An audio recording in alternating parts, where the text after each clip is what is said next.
मैं सच कहता हूं मालिक, कत्ल होने वाला है।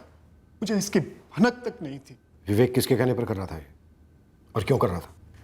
मुझे कुछ नहीं पता मालिक। पूरी स्टोरी उल्टी कर। झूठी उल्टी की तो खून की उल्टी करेगा विवेक आर्या। सर मैं फंस गया था सर। अब फंस जाएगा।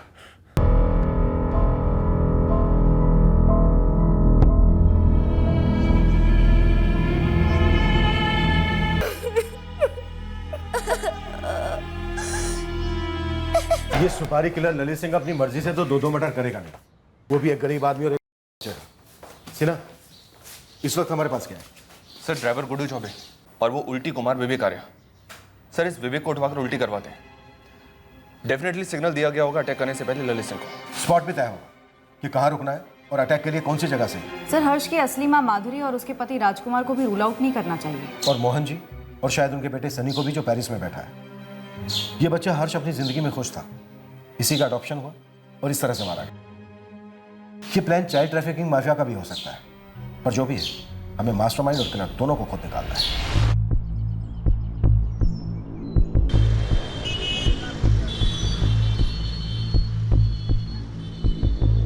नीलेश, एमपी, यूपी, महाराष्ट्र, नेपाल, वेपाल, जहां कहीं भी इस ललित सिंह का बिल है मुझे पता करके बता।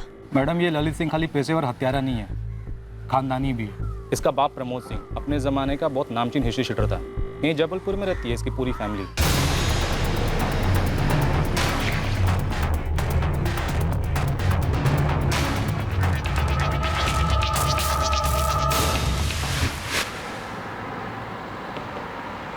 अब क्या बात करने को रह गया है सर?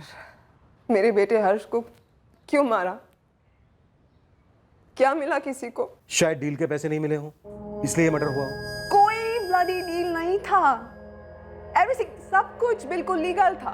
मोहन जी से बैक चेक कीजिए प्लीज सर। और कुछ भी इलीगल हमारे कंट्री फ्रांस में अलाउड ही नहीं है, समझ रहे हैं? एक्चुअली नहीं समझ रहा हूँ स्वाति जी, क्योंकि हमारी समझ ये है कि हर्ष का मर्डर उसके अडॉप्शन और पेरिस जाने वाली बात को लेकर ही हुआ होगा। तो इसके रूट तक जाइए ना सर, और जो भी कोऑपरेशन है मैं आपको दूंगी। बेचारे को बिना बर्थ दिए मैं उसकी मां बनी, और अब बिना उसकी परवरिश पेरेंटिंग किए मैं उसके डेथ का कारण बन रही हूँ। इससे ज्यादा हॉरिबल और क्या हो सकता है मेरे लिए सर?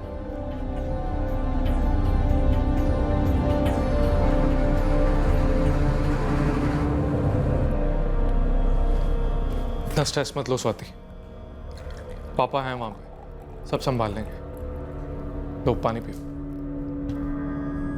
पेट ही खराब है ना विवेक का, तो दवा दीजिए उसे। जवाब तो उसे मुंह से ही देना है। विवेक भैया से क्या सवाल करने हैं आपको? वो तो बस स्वाति मेहरा की हेल्प कर रहे थे हर्ष के वीजा के लिए। वीजा तो कटा है उस बच्चे का और उसके जीजा का भी। पर सर परवर कुछ नहीं। अब आप लोग रास्ता छोड़ेंगे या हम शराफत छोड़ दें? ये तपन है ना, अगर इसे एक बार मैंने तेरे ऊपर छोड़ दिया ना, फिर मैं इसे खुद भी रोकूंगा तो ये रोकेगा नहीं। बिना ब्रेक वाला डंपर ट्रक है, कुचल देगा तेरी कार को। उससे सच तो नहीं कुछ लेगा ना। वो सच ये है कि मैं उस साजिश का हिस्सा नहीं था। मैंने हत्यारों को कोई सिग्नल नहीं दिया। तुम लोगों के बेड़ा घाट में दाखिल होने से जस्ट पहले वहीं बेड़ा घाट के पास एक ठेले पर ललित सिंह चाय पकौड़े खा रहा था। उसे सिग्नल मिला, तुरंत वो और उसके आदमी ने तुम्हारी गाड़ी का पीछा किया, फिर हमला किया। अब हमें तो ये बता कि उसे सिग्नल किसने दिया, तूने या विवेक ने? मैं गाड़ी चलाते हुए फोन नहीं करता, मैं लेता भी नहीं हूं। मैंने फोन दिया ना आप लोगों को था, आप खुद ही देख लीजिए। मैंने किसी से भी बात की हो तो फिर किसने फोन किया, विवेक ने या धर्मेश ने? मेरी नजर और ध्यान दोनों सड़क पर होते हैं। अरे कोई फोन करे ना करे किसको पड़ी रहती है। ऊपर से विवेक भाई की उल्टियां चल रही थी, सो अलग।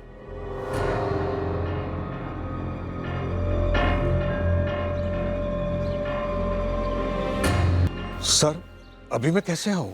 अभी तो धर्मेश और हर्ष की डेड बॉडी को लेकर उनकी फैमिली के साथ मैं नरसिंहपुर जा रहा हूं क्रियाक्रम के लिए। मैं बाद में आऊंगा तो चलेगा सर? चलेगा मोहन जी, लेकिन आना है आपको, इतना याद रखिए। आप कैसी बातें कर रहे हैं? आपकी आवाज, आपकी बातें शक से भरी हुई लग रही है मुझे, वो भी मुझ पर, जिसने इस बच्चे हर्ष का भला चाहा था, परिवार का भला चाहा था। तो फिर आपको शक क्यों हो रहा है? कि हम आप पर शक कर रहे हैं। बस कुछ जरूरी सवालों के जवाब चाहिए थे। जल्द से जल्द आइए, वेट कर रहा हूं।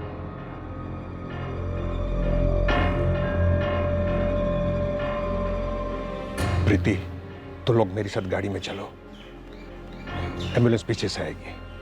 हाँ, चलो आओ बेटा। मैडम, मैंने तो ऐसी ही बात बात में लालू से कह दिया था कि हर्ष की किस्मत बहुत अच्छी है, घर वालों को 5 लाख रुपए मिले, जिसमें से आप दोनों को एक भी पैसा नहीं मिला। तो वो क्यों मिलता?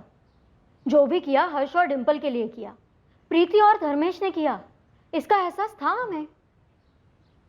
एक मिनट, कहीं आप ये तो नहीं कहना चाहती कि हमने मरवाया है मेरे हर्ष को और मेरे दामाद धर्मेश को? मेरे हर्ष, मेरे दामाद, किसी चीज पर हक जताने के पहले उसका फर्ज अदा करना जरूरी नहीं होता?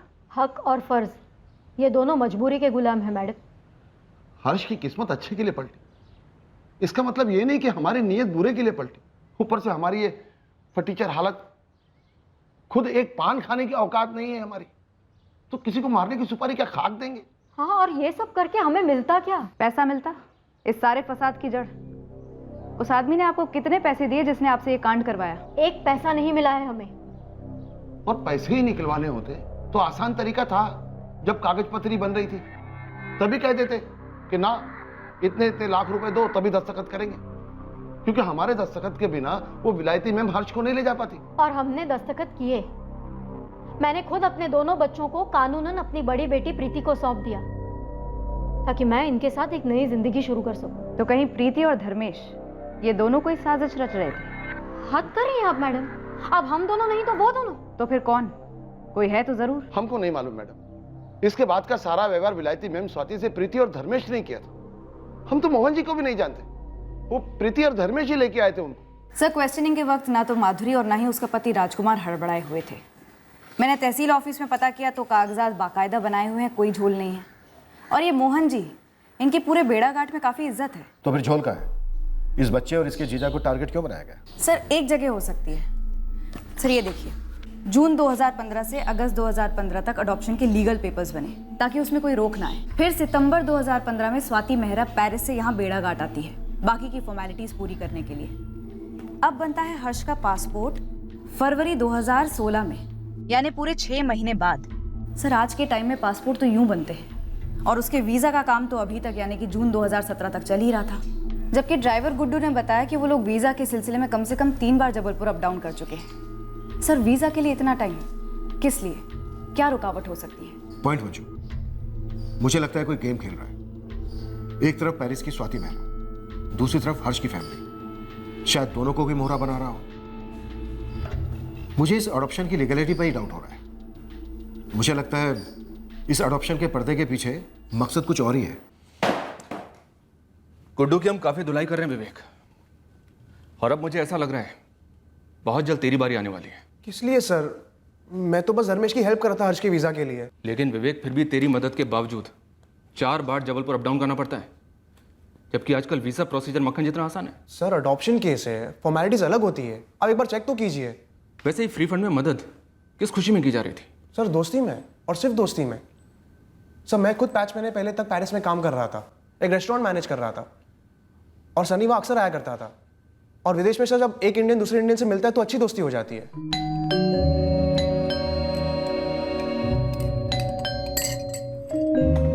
Swati, Hi, Sunny. Lot of traffic. Meet Vivek. Hi. He is from Jabalpur. मेरे बेड़ाघाट से सिर्फ 26 kilometre, right? Sir, Sunny, Swati और मैं, हम तीनों काफ़ी वक्त साथ गुजारते हैं। फिर इस फरवरी में मेरा वर्क वीज़ा एक्सपायर हो गया था, तो मैंने स्वाति से हेल्प मांगी थी। कैसी हेल्प? सर, वही हेल्प जो उसने सनी की थी। सनी स्टूडेंट वीज़ा पे था, और स्वाति की हेल्प से उसका वर्क परमिट वीज़ा बन गया। स्वाति ने मेरे लिए भी कोशिश की थी, पर कुछ हो नहीं पाया सर।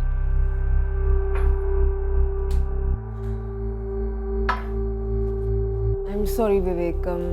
मैंने बहुत ट्राई किया, but it's okay, thanks. You know ना कि हमारी कंपनी एक फाइनेंशियल कंपनी है, और तुम्हारी क्वालिफिकेशन केटरिंग की है, सो कोई नहीं, इट्स ऑलराइट। पर स्वाति, हम 6 महीने में पक्का कोई ना कोई जुगाड़ करके विवेक को एक जॉब ऑफर भेज सकेंगे ना? हाँ, श्योर, ज़रूर कुछ होगा। We can try. Thanks Vivek, thanks Swati. तो तेरे सामने गाजर था वर्क परमिट। सर काचर वाचर क्या सर? सर कोई गुनाह थोड़ी है अब्रॉड सेटल होना, हेल्प मांगना। गुनाह है 10 साल के बच्चे हर्ष का कत्ल, जिसका वीजा बनाने की रिटर्न हेल्प तू कर रहा था। सर मुझे इस मर्डर वर्डर के बारे में कुछ नहीं पता। मैं तो बस मोहन जी की हेल्प कर रहा था, वो इतने बिजी आदमी है। हर्ष का पासपोर्ट तो 2016 में बन गया था ना, तो अब जाके वीजा क्यों बन रहा था उसका? सर ना मैंने हर्ष का पासपोर्ट बनाया, ना ही मैंने उसको गोद लिया है। सर आपको जो पूछना है आप उन लोगों से पूछिए ना। किन लोगों से? स्वाति से, मोहन जी से, सनी से। चल तेरा दूसरा नंबर दे। दूसरा नंबर? वही नंबर जिससे तूने ललित सिंह को कॉल किया था, अटैक करने का सिग्नल दिया था उसे। सर मैंने कोई सिग्नल विग्नल नहीं दिया। हर्ष और उसका जीजा दोनों मारे गए, लेकिन तेरे और गुड्डू के ऊपर एक खरोंच तक नहीं आई। तो सर हमारी गलती कि हम बच गए, हम साजिश का हिस्सा बन गए। सर इसमें कोई लॉजिक ही नहीं बनता है। लॉजिक बनेगा विवेक, और केस भी बनेगा, तगड़ा बनेगा, उन सब के खिलाफ जिन्होंने इस कांड में हिस्सा लिया है। ठीक है सर, आप बनाइए तगड़ा केस, अब मैं जाऊं। तू कहीं नहीं जा रहा विवेक। एक बार केस बनेगा ना तो तू काम से जाएगा। लंबा वर्क परमिट मिलेगा तुझे सेंट्रल जेल का।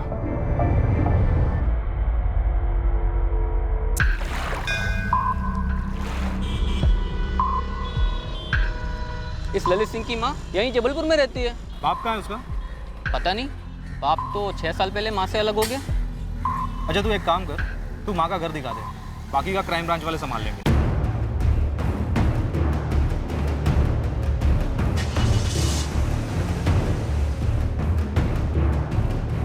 तू लोकेशन पर ही है ना नीलेश? हाँ एकदम ऑन द स्पॉट मैडम।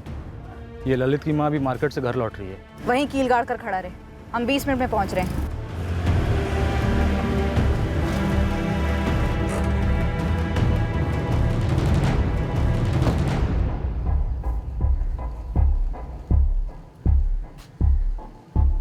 पापा की गैरेज में कम इस वीजा शीजा के चक्कर में बहुत टाइम खोटी हुआ विवेक भैया का। फिर भी अभी तक हर्ष मौर्य की वीजा की एप्लीकेशन तक नहीं हुई है। हमने जबलपुर वीजा ऑफिस में चेक किया। मनप्रीत जी, आपका विवेक इस कांड में इन्वॉल्व है। विवेक ऐसा गैर कानूनी काम करके अपना पुलिस रिकॉर्ड क्यों बनवाएगा?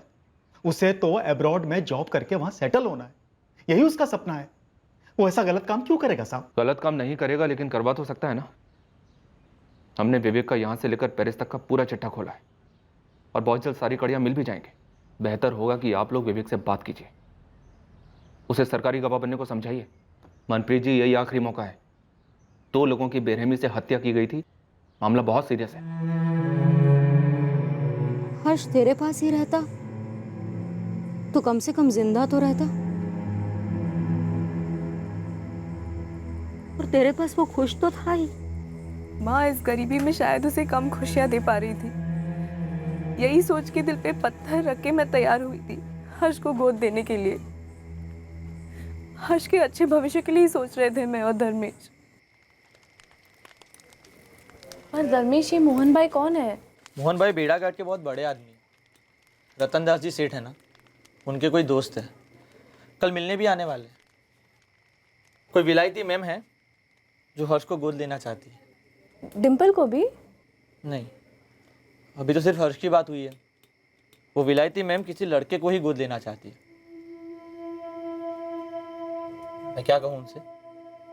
ना बोल दूँ, मेरा दिल नहीं मान रहा है। हमें नहीं चाहिए विलायत बिलायत का चक्कर। हर्ष को कहीं नहीं भेजना है।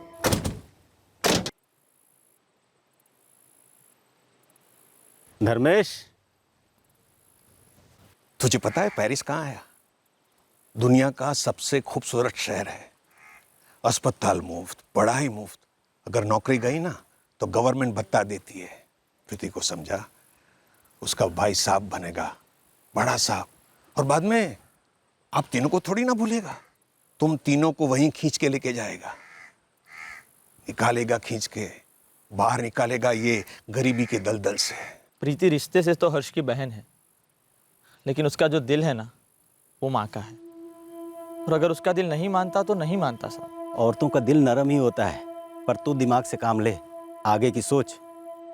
तेरे भी बच्चे होंगे ना जल्दी? जल्दी तो नहीं होंगे साहब। क्यों? क्योंकि जब हमारी शादी हुई थी तो प्रीति की सिर्फ एक शर्त थी साहब, कि जब तक डिम्पल और हर्ष बड़े नहीं हो जाते वही हमारे बच्चे हैं।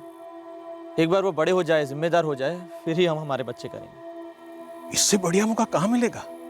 अगर हर्ष पेरिस चला गया स्वाति जी के पास तो तुम्हारी आधी जिम्मेदारी खत्म हो जाएगी। देख धर्मेश, ऐसा मौका लाखों में से एक को नहीं मिलता। और ये ठुकराने के बाद नसीब को दोष मत देना गरीबी के लिए। देख हर्ष बेटा, तेरे जीजा जी कह रहे कि प्रीति दिल से नहीं दिमाग से सोच। दिल तो बिल्कुल नहीं कर रहा है कि तुझे भेजूं, लेकिन बेटा तेरे जीजा जी सही कह रहे हैं। तू एक बार वहाँ पे चला गया ना पेरिस, तो तेरी पूरी जिंदगी बदल जाएगी। तुझे अच्छा पढ़ने को मिलेगा, अच्छा खाने को मिलेगा, सब अच्छा होगा तेरे लिए। मुझे तुम्हारे साथ, डिम्पल के साथ और जीजा जी के साथ रहना ज्यादा पसंद है। तो हमारे लिए अपनी अच्छी किस्मत छोड़ देगा? मैंने कहा ना, मैं कहीं नहीं जाऊंगा। दीदी मत भेजो ना हर्ष भैया को। देख डिम्पल, तेरे जीजा जी और मेरे पास कुछ नहीं है तुम दोनों को देने के लिए। दीदी मुझे कुछ नहीं चाहिए। मुझे हर्ष भैया यही चाहिए, मत भेजो उसे। देखो तुम दोनों नाटक करना बंद कर दो। हाँ, अगर मैं और तेरे जीजा जी तुम दोनों के भले के लिए नहीं सोचेंगे तो और कौन सोचेगा? देख हर्ष बेटा, हम तीनों के लिए भी आसान नहीं है तेरे बिना जीना, लेकिन एक बार तू वहां पे चला गया ना तो तेरे लिए सब कुछ आसान हो जाएगा।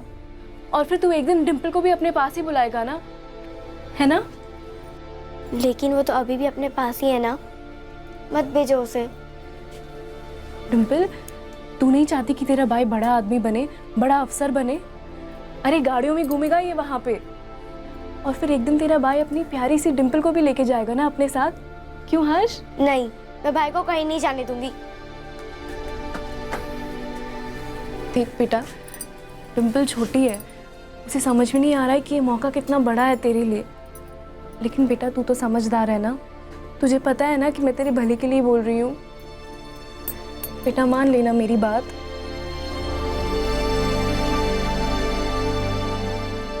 धर्मेश हर्ष और डिम्पल को अपने सगे बच्चों की तरह प्यार करता था, और हर्ष ने तो अभी तक ठीक से दुनिया भी नहीं देखी थी। किसी ने कैसी दुश्मनी निकाली हमसे? माँ क्या हो गया ये? तंग आ गई हूँ मैं आप लोगों से। अरे ललित ने कुछ कर दिया, आ गई पुलिस मेरा खून चूसने। उसके बाप ने कुछ कर दिया, आ गई पुलिस मेरा खून चूसने। उन दोनों मुजरिमों के जुर्म के साथ मेरा कोई वास्ता नहीं है। मैं उनसे फूटी कौड़ी तक नहीं लेती हूँ। अब इसमें मेरी क्या गलती है जो मेरा बेटा और उसका बाप दोनों ऐसे निकले? अगर ललित मिला नहीं ना शालिनी जी, तो आपका जीना मुश्किल हो जाएगा। आपकी ये धमकी है ना, अपने जेब में रखिए। कायदा और कानून तोड़ने वालों के साथ रह रह के थोड़ा बहुत कानून मैं भी समझने लगी हूँ। आप मुझे हाथ तक नहीं लगा सकती हो। और ये जो तलाशी के नाम पे मेरा सारा घर तहस नहस करके रखा है ना, सब समेट के दीजिए। चलिए। आजकल हफ्तों में पासपोर्ट आ जाता है, लेकिन आपने 6 महीने लगा दिए। सर, हफ्तों में बनने वाले पासपोर्ट में सिर्फ एक माँ होती है, यहाँ 3-3 माएँ थी। पहली जन्म देने वाली माँ माधुरी, दूसरी पालने वाली माँ समान बहन प्रीति, और तीसरी नई नई कानूनी माँ पेरिस वाली स्वाति जी। सर, 3-3 बार एप्लीकेशंस देने पड़े। वीजा एप्लीकेशन में करीब 1.5 साल और लग गया। क्यों? स्वाति मेहरा ने अडॉप्शन के बाद फरवरी में पासपोर्ट के आते ही हर्ष को पेरिस क्यों नहीं बुला लिया? वो आप स्वाति जी से ही पूछिए ना। नहीं पूछना है मुझे स्वाति जी से। यहाँ बेड़ा घाट में हर्ष और उसके जीजा धर्मेश का मर्डर हुआ है, वहां पेरिस में नहीं। मोहन जी, आपने हर्ष की असली मां माधुरी जाधव और उसके पति राजकुमार का मैरिज सर्टिफिकेट बनवाया। आप ही ने हर्ष की बड़ी बहन प्रीति और उसके हस्बैंड धर्मेश को हर्ष का लीगल गार्जियन बनवाया। आपने ही अडॉप्शन के पेपर तैयार करवाए। आपने ही भागदौड़ करके पासपोर्ट बनवाया हर्ष का। माजरा क्या है मोहन जी? ये बच्चों की स्मगलिंग का कोई रैकेट है या फिर पैसों की कोई डील थी जो खट्टी हो गई? सर, पैसों का तो ऐसा है कि ऊपर वाले की मेहरबानी से मेरे पास काफी पैसे हैं। मैंने तो इज्जत से कमाए हुए, लेकिन मेरी सबसे बड़ी कमाई बेड़ा घाट में मेरा नाम, मेरी इज्जत है। अब मेरी इज्जत उछालने चलने?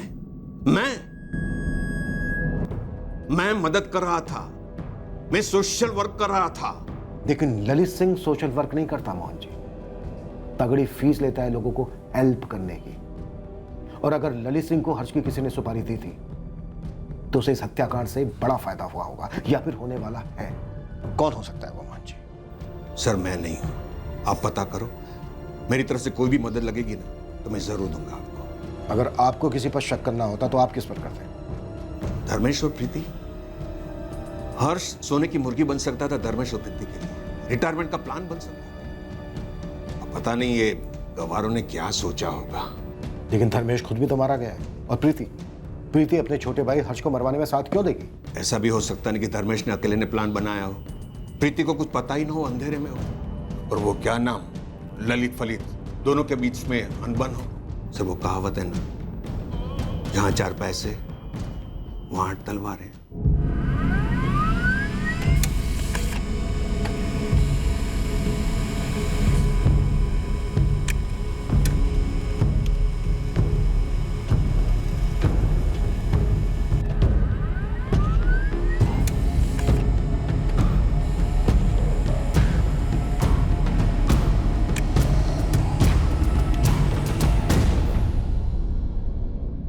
आप लोगों से कुछ नहीं छुपा है पापा।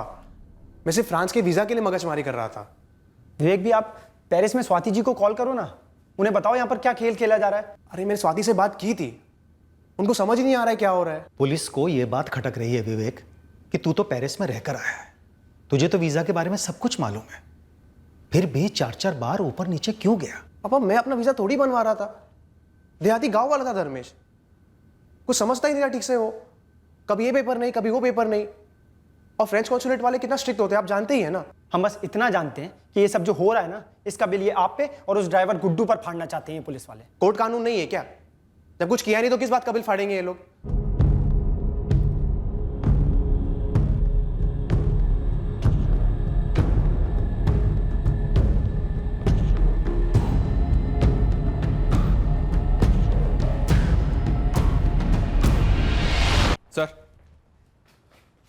सर, इस धर्मेश के कॉल कोर्स में किसी भी तरह की प्लानिंग की कोई हिंट तक नहीं है। प्रीति, माधुरी और माधुरी का पति राजकुमार, सबके फोन कॉल्स क्लीन है सर। फिर किसने की इस कांड की प्लानिंग? सर, मोहन रावत के इस वाले नंबर के कॉल रिकॉर्ड्स में तो कुछ भी शक करने जैसा नहीं है। अब इनके पास कोई दूसरा नंबर है या नहीं, ये फिलहाल हमें पता नहीं है। रतन दास के फोन रिकॉर्ड्स भी मंगवाए ना, जिसने हर्ष का नाम सजेस्ट किया था मोहन को? रतन दास के कॉल रिकॉर्ड्स की पूरी तरह से स्कैनिंग की सर, पर कुछ नहीं मिला। तो फिर बचा कौन? सर, इस सुपारी किलर ललित सिंह की मदर शालिनी सिंह, उसके फोन रिकॉर्ड्स में से उसकी बहन रचना राठी का नंबर मिला है। ये देखिए सर, यहीं जबलपुर में रहती है। इसके घर के बाहर भी एक टीम तैनात कर दी है। हो सकता है ललित सिंह इसके घर छुपने आए। इस केस से जुड़े सारे सस्पेक्ट हैं हमारे पास, लेकिन कहीं से कोई एंगल बन नहीं रहा है। हो सकता है इनमें से कोई झूठ बोल रहा हो, या फिर असली कल्प्रिट इनमें से कोई हो ही नहीं। मंजू, धर्मेश और प्रीति ने मिलकर कुछ किया हो, ये वाला एंगल? सर, वो एंगल टटोला मैंने प्रीति से बात की। जो कागज पत्री वो लोग बोलते वो सारे धर्मेश लेके जाता था जबलपुर हर्ष के साथ। कभी इस कागजात पे दस्तखत करने, कभी उस कागज पे दस्तखत करने। तुम लोगों को कभी लगा नहीं कि स्वाति जी ने 2015 में हर्ष को अडॉप्ट किया था और 2017 जून तक उसके वीजा के पेपर्स बन ही रहे थे? तुम लोगों ने कभी पूछताछ करने की कोशिश नहीं की विवेक आर्य या मोहन भाई से? हमें मालूम नहीं था कि इसमें इतना समय नहीं लगता है। अगर मालूम होता तो शायद पूछ भी लेते, लेकिन हमें कुछ नहीं मालूम था। जो भी वो लोग बोलते गए वो हम करते गए। इस वक्त तो हम हर चीज हर्ष से जोड़कर देख रहे हैं, पर हो सकता है कि असली निशाना धर्मेश था। क्या धर्मेश की नरसिंहपुर गांव में कोई दुश्मनी थी, कोई झगड़ा वगड़ा रहा हो? नहीं, धर्मेश बहुत ही सीधे थे, किसी के साथ कोई बैर नहीं था। हमें तो समझ में नहीं आ रहा है कि धर्मेश और हर्ष को मार के किसी को क्या मिल सकता है। सर, नरसिंहपुर में अच्छी खासी फील्डिंग करवाई मैंने, पर धर्मेश का किसी के साथ भी कोई झगड़ा वगड़ा निकल कर नहीं आया। पर मंजूर सुपारी दी गई, और वो भी ललित सिंह को। मतलब महंगी सुपारी थी सर। अब अगर इस सुपारी से किसी को कोई फायदा नहीं था, तो फिर ये सुपारी दी क्यों गई? घूम फिर के सुई हमारी पहली थीसिस पे लौट रही है, मिस्टेकन आइडेंटिटी। पुराने पेशेवर हथियारों से भी कई बार गलत निशाना लगा है, हो सकता है इस बार भी वही हुआ हो। अब इसका जवाब तो सिर्फ ललित सिंह ही दे सकता है सर।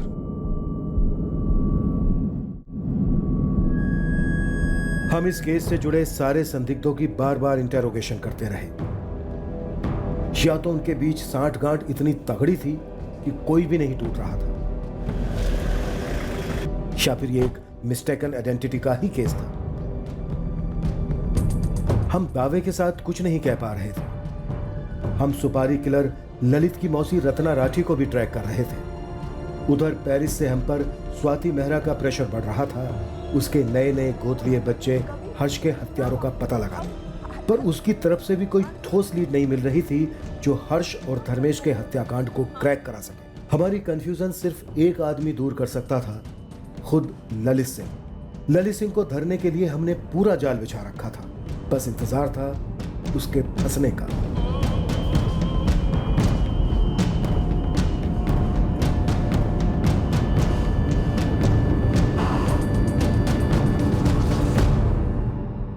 पर सुपारी किलर ललित सिंह के हाथ लगने से पहले हमें इस केस का पहला ब्रेक थ्रू मिल गया। इस खूंखार शतरंज की बिसात पर का एक मोहरा आखिरकार फिसल गया।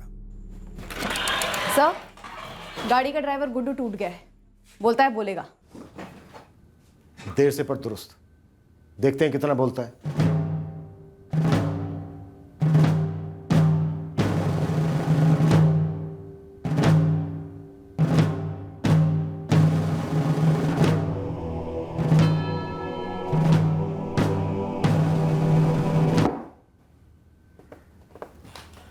गुड्डू, कौन सी चक्की का आटा खाता है तू? इतने दिन भोला भाला बना रहा, ना बातों से टूटा ना लातों से। मैं पैसों के लालच में आ गया था। मैं बहुत छोटा आदमी। लालच किसने दिया तुझे? शुरुआत से बोल। बोल। साहब, वो हर्ष को मारने की 2 बार पहले भी कोशिश की। किसने कोशिश की थी? सुपारी किलर ललित सिंह ने? वो तो नहीं पता साहब, पर वही 2 लोग बाइक पर सवार थे। सब एक बार 23 मई को और एक बार 2 जून को, जब हम जबलपुर से लौट रहे थे नरसिंहपुर की तरफ, हर्ष और धर्मेश भाई को छोड़ने के लिए। उसी स्पॉट पर कोशिश हुई थी? नहीं साहब, वो शाहपुरा के टर्निंग से पहले 23 मई को।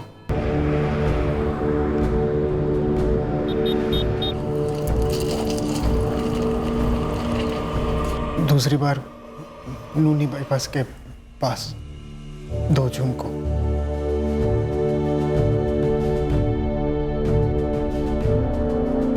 गाड़ी किसके कहने पर रोकी गुड्डू? पहले से बताया गया था कि वहां रुकना है, पेशाब के बाद। किसने बताया था पहले से?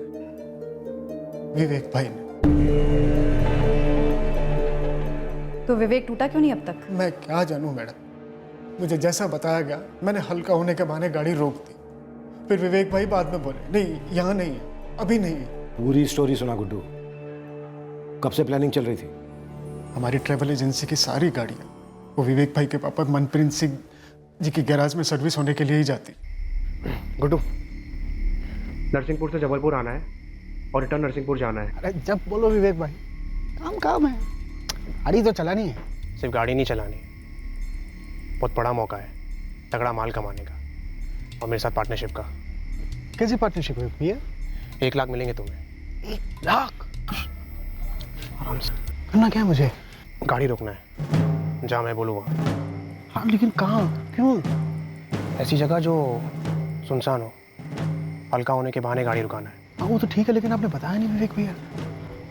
कोई झंझट का काम तो नहीं है ना? ठीक से करोगे तो कोई गड़बड़ नहीं होगी। तुम्हें तुम्हारे 1 लाख तुरंत कैश में मिल जाएंगे। बस इतना है कि इसके बाद तुम्हारा और मेरा कोई लेना देना नहीं होगा। मैं सच कहता हूँ मालिक, कत्ल होने वाला है, मुझे इसकी भनक तक नहीं थी। विवेक किसके कहने पर कर रहा था ये, और क्यों कर रहा था? मुझे कुछ नहीं पता मालिक। पूरी स्टोरी उल्टी कर। झूठी उल्टी की तो खून की उल्टी करेगा विवेक आर्या। सर मैं फंस गया था सर। अब फंस जाएगा, शही खोद के काट देंगे। स्टोरी बोल, स्टोरी, अपना टुकड़ा नहीं। सर ये स्टोरी पेरिस में शुरू हुई थी। स्टोरी का विलेन कौन है? स्वाति, सनी या दोनों? सर सनी ने शर्त रखी थी कि अगर पेरिस लौटना है, जॉब चाहिए, वर्क वीज़ा चाहिए, तो उसका एक काम करना होगा। तुझे यहाँ पेरिस परमानेंट रेजिडेंसी दिलाने का फुल प्रूफ प्लान है मेरे पास, और कॉन्टैक्ट भी। बस तुझे एक काम करना है। सिंपल सा काम है, तेरे लिए बाएं हाथ का खेल है, आराम से कर ले। यार सनी, कुछ भी कर दूंगा। तू मुझे पहले ये बता कि तुझे ये वर्क परमिट और परमानेंट रेजिडेंसी कैसे मिल रही है? अचानक से कॉन्टैक्ट कहाँ से मिल गया? देख विवेक, बात अपने तक ही रखना, कॉन्फिडेंशियल है, इसलिए सिर्फ तेरे को ही बता रहा हूँ। मैंने यहाँ पे परमानेंट रेजिडेंसी के लिए स्वाति के साथ कॉन्ट्रैक्ट मैरिज कर लिया है। तेरे लिए भी एक लड़की ढूंढी है, फुल प्रूफ तरीका। तू भी मेरी तरह दामाद बन जा पेरिस का, ऐश करेंगे। बस उसके लिए तुझे यहाँ पे टूरिस्ट वीज़ा पे आना होगा। क्या? अबे तूने मुझे पहले क्यों नहीं बताया ये? अब बता रहा हूँ ना, लेकिन इसके बदले तुझे मेरा एक काम करना होगा। बोल ना, सुन रहा हूँ। काम क्या है? एक मर्डर करना। क्या मजाक कर रहा है यार? एक तो पहले ही वर्क परमिट को लेकर ओवर एक्साइटेड हो रहा हूँ। बोल ना, काम क्या है? मजाक नहीं कर रहा हूँ विवेक, एक मर्डर करना है।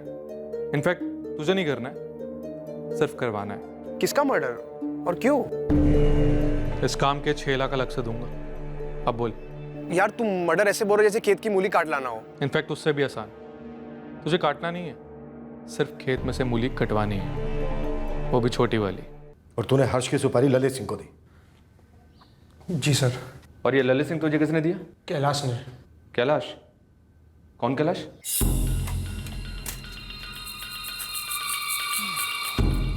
कैलाश जी। अरे विवेक, कैसे हो? अब मैं तो ठीक हूँ, लेकिन बड़े दिनों बाद दुकान बंद कर रहा था मैं। चल कोई नहीं, तू आ गया तो बैठ। कैलाश जी, मुझे बाल नहीं कटवाना है, मुझे आपसे प्राइवेटली बात करनी है।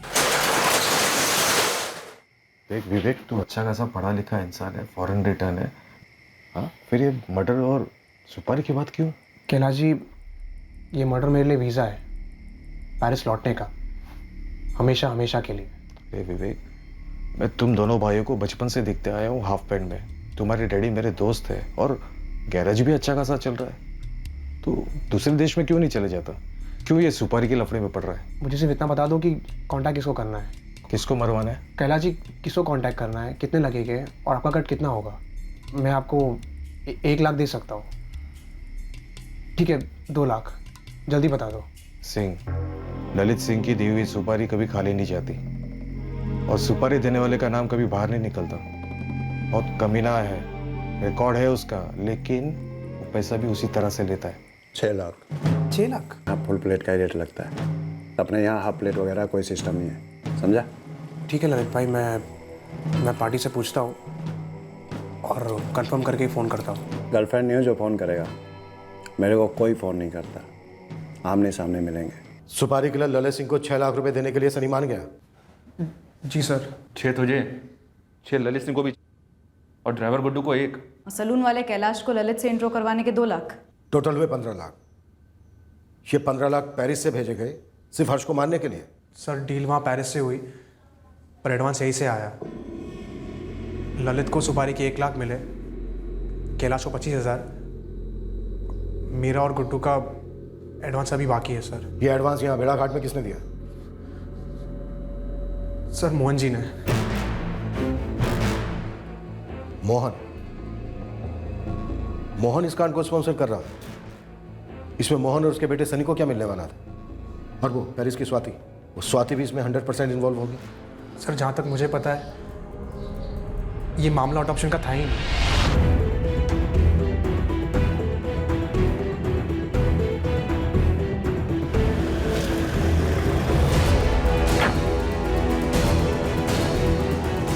मैडम, लेकिन मुझे नहीं मालूम था कि विवेक किसका मर्डर करने वाला है। मालूम होता तो तू क्या करता? चिल्ड्रंस डिस्काउंट दिलवाता, 2 मर्डर का पैकेज डील करवाता, 1 पे 1 फ्री। कोई देख रेखा, यहाँ पर मंडल का चेयरमैन हूं मैं, मेरी इज्जत है यहाँ पर। तो हम देंगे ना इज्जत आपको। पहले आपको चेयर पर बिठाएंगे, फिर आपकी खाल उतारेंगे। ले चलन। आप मेरी बात सुनिए सर। सर सर सर मैं क्या बता रहा हूँ सर, मेरी बात सुनिए सर। ये जो 2 अटेम्प्ट्स हुए थे 23 मई और 2 जून को, जी सर, कैंसिल क्यों हुए? पेरिस से सनी ने फ़ोन किया था कैंसिल करवाने। ए विवेक, क्या कर रहे बे तू? हाँ, क्या कर रहे है? पहले शाहपुरा और अभी ये साला नोनी, क्या कर रहे हैं बेवकूफी? ललित और उसका जोड़ीदार विपुल वेट कर रहे हैं, आराम से काम हो जाएगा। देखो समझ में नहीं आती है, बोला था ना बेड़ा घाट पे जगह चुनने को, कहीं और क्यों चुनी? वो इलाका मेरे पापा का है, सब कुछ संभाले तो वहां पे। तो अभी हम लोग बस लोकेशन पर पहुंचने ही वाले हैं यार, और दोनों वेट कर रहे हैं। करने दे वेट, तू कैंसिल कर। नोनी में काम करेगा साला इडियट। कैंसिल करो और तुरंत कोई दूसरी डेट फिक्स कर। ओ भाई सुन मेरी बात, मैंने 2 बार जगह और टाइम चुनी, तूने हक दिया, कैंसिल कर दिया। 2 बार फेल होने का अपना कभी स्टाइल नहीं रहा, तीसरी बार फाइनल होगा। जगह चुन तू, टाइम चुन तू, समझा? ठीक है ललित भाई, मैं फिर से हर्ष और उसके जीजा को एक जगह पे बुलवाता हूँ और कुछ प्लान बनाता हूँ। तो ये वीज़ा का चक्कर हर्ष के मर्डर के लिए नेक प्रैक्टिस था। ऐमे ही घुमा रहे थे हर्ष और उसके जीजा धर्मेश को, और वो बेचारा जैसे जैसे उससे बोला जा रहा था किए जा रहा था। सर, ये पूरा आइडिया, पूरा प्लान मोहन जी ने बनाया था sir. Sir, Mohan ji settlement करना चाहते हैं। बड़ा अच्छा ऑफर दे रहे हैं चेयरमैन मोहन रावत, सुन लेते हैं सर।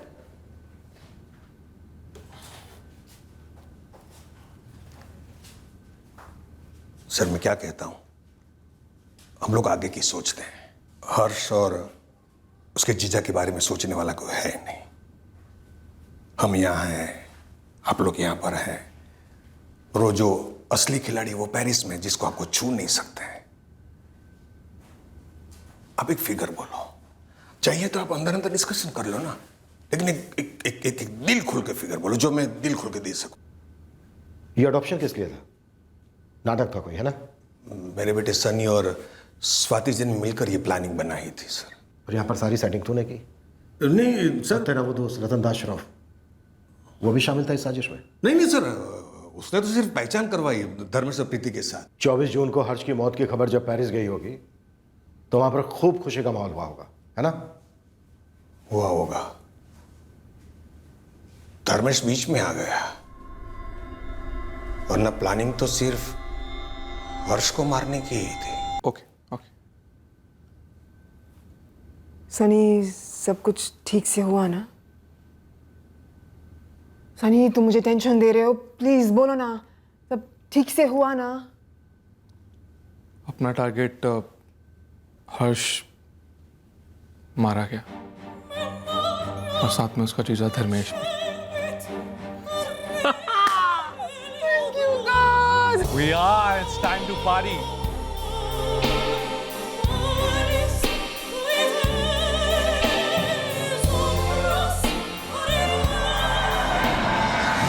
एक बच्चा जो जिसके नसीब में मौत लिखी थी, उसके जीजा जिसके नसीब में मौत लिखी थी, लेकिन आपके नसीब में 10 लाख है। सबके नसीब में 10-10 लाख।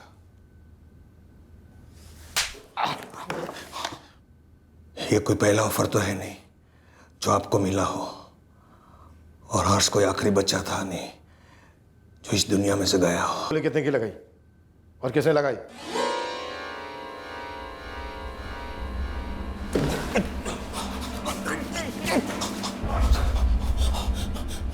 तो क्या? हम तो क्या? 2 करोड़। 2 करोड़ हर्ष का 2 करोड़ का इंश्योरेंस निकाला था सर। प्लानिंग इंश्योरेंस की थी साहब। इंश्योरेंस से मिलने वाले पैसों की हर्ष को गोद लेना सिर्फ एक जरिया था। प्लानिंग स्वाति जी और सनी ने की थी सर। मैंने सिर्फ मदद की थी। सेटल कर लो, किसी को कोई फर्क नहीं पड़ेगा सर। सर कैश ले लो और केस रफा दफा कर दो सर। फर्क पड़ चुका है मोहन रावत, जो तू अब लॉकअप में देखेगा, जो तू जज साहब में देखेगा जब वो तुझे सजा सुनाएंगे। इसलिए तू फर्क की चिंता मत कर। सर आप मेरी बात सुनो सर। सर बात सुनो सर मैं इज्जतदार आदमी हूं सर मैं इज्जतदार आदमी हूं सर।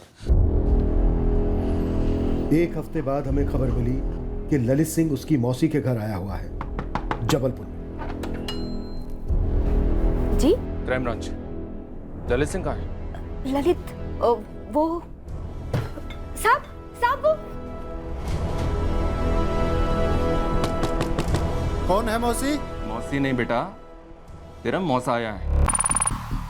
ललित एक काम करना, तेरे सर के ऊपर जो खिड़की है ना उसे कूद जा। खिड़की के बाहर मेरे 2 आदमी खड़े हैं, प्रॉमिस करते हैं तुझे निराश नहीं करेंगे।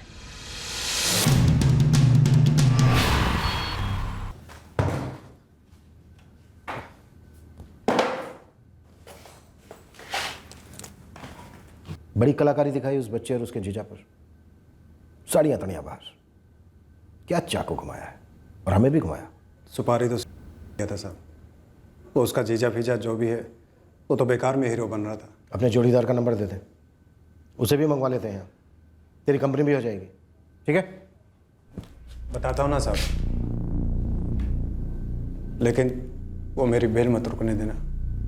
मेरा वकील मिलेगा आपको। तेरे वकील साहब को क्यों तकलीफ दें? तेरी बेल हम ही करवा देंगे यहीं पर, इसी लॉकअप में। उसके बाद तू अंदर रहे या बाहर, क्या फर्क पड़ता है? 6 दिन, पूरे 6 दिन वो जीजा आईसीयू में तड़पे हैं। अब तो जिंदगी भर तड़पेगा। सर हर्ष मोरे के इंश्योरेंस पेपर में कोई झोल नहीं है, मैं लेके आता हूँ, आप खुद देख लीजिएगा। कितनी किस्त भर दी गई है? मिस स्वाति मेहरा ने पहली किस्त अदा की है। और सर, मैं आपसे कहना चाहूँगा, मैंने कुछ गलत नहीं किया है, सब कुछ कायदे से हुआ है। पेपर्स तो लेके आइए एजेंट साहब, हम इंश्योरेंस कंपनी से आपसे सबसे बात करेंगे, उसके बाद ही तय होगा। पेरिस लेके ही नहीं जाने वाले थे। नहीं प्रीति, उन्होंने तुम लोगों को ढाल बनाया, खासकर के हर्ष को, जीवन बीमा के 2 करोड़ रुपए के लिए। और वो जो औरत है स्वाति मेहरा, उसका हर्ष को गोद लेने का कोई इरादा नहीं था। बीमा के पैसों के लिए मार दिया हर्ष को? क्यों मार डाला मेरे भाई को? धर्मेश की जान हर्ष को बचाने की कोशिश में गई, धर्मेश को मारने का कोई प्लान नहीं था।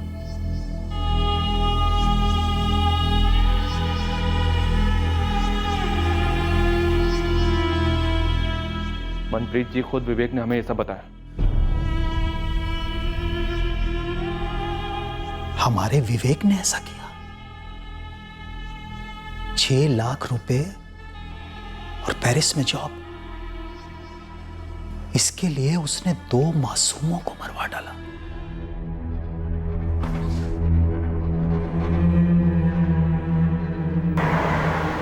इंश्योरेंस क्यों करवाया? मतलब हर्ष के बेनिफिट के लिए ही करवाया। आफ्टर ऑल हर्ष को अडॉप्ट कर रही थी मैं। अब क्या बोल रहे हैं सर? आप ऐसा ये वाहियात एलिगेशन लगा भी कैसे रहे कि मैंने इंश्योरेंस के पैसों के लिए अपने ही बेटे हर्ष को मरवाया? स्वाति मेहरा, गलतफहमी पाली तुमने और सनी ने भी कि फर्स्ट वर्ल्ड मुल्क में छुपकर बैठने की जगह मिल जाए तो इंडिया में तुम जो मर्जी जुर्म कर सकते हो, हम तुम तक कभी पहुंचेंगे नहीं। शट अप, बहुत सुन लिया मैंने।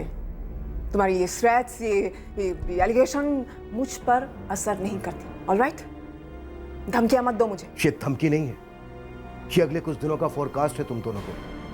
मौसम बड़ा खराब होगा, इतना खराब कि तुम अपने अपार्टमेंट में छुपकर बैठो, पेरिस के किसी मॉल, होटल या गली में शरण लो। आंधी आएगी, आंधी, और वहां से तुम्हें उखाड़कर सीधे हमारे कोर्ट में फेंक कर जाएगी।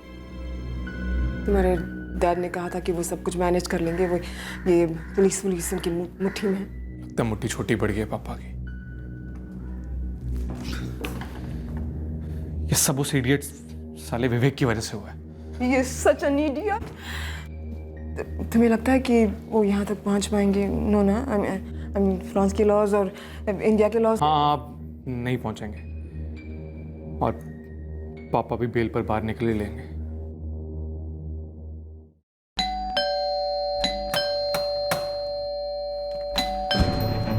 Madame Swati Mehra? Oui, officier. Le monsieur Sani Lava, est-il avec toi? Oui, officier. Sani? Sani? Oui, officier. Que se passe-t-il? Nous avons votre mandat d'arrêt. What happened, officers? What have we done? Quoi on nous fait? Nous avons un mandat d'arrestation. Provincial Provence Dant. Vous pouvez le lire. पहले lookout notice जारी, फिर red corner notice जारी, ताकि स्वाति मेहरा और सनी रावत के फरार होने के सारे प्रयास भंग किए जा सके। आखिर में हम प्रोविजनल अरेस्ट वारंट इशू करवा पाए और इस जोड़े को पेरिस पुलिस की टीम ने गिरफ्तार कर लिया।